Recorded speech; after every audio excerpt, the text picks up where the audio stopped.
అది కాదమ్మా, నీ మీద కోపం పడ్డాను కదా, నీకు ఏమనిపించలేదా? లేదు, రాలేదు. కొంచెం కూడా తిట్టాలనిపించలేదా? లేదు. కోపం లేదా? కోపం వచ్చింది. అయితే ఏం చేయాలి? ఏమన్నంటే నువ్వు బాధపడతావు. నీ కోపం పోవడానికి మళ్ళీ నేనే డబ్బులు ఇవ్వాలి. ఇదంతా నాకు అవసరమా? మహాతల్లే నువ్వు, ఎంత దూరం ఆలోచించావే నువ్వు. సర్లే, ఇక్కడ బెండకాయ టమాటాలు లేవు, వెళ్ళి తీసుకురా. నేనా? ఆనియన్స్ కూడా పో. తీసుకురావాలా? తీసుకురమ్మనేగా చెప్పింది. వెళ్తున్నా, తీసుకొస్తా. రే రే రే, డబ్బులు రా. ఉన్నాయిలే. ఎలా బాగుపడతాడో ఏంటో.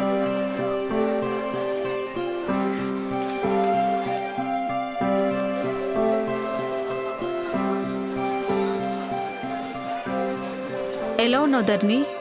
హాయ్ ఆంటీ, ఎలా ఉన్నారు? నేను బాగున్నాను. నువ్వెలా ఉన్నావు? బాగున్నాను.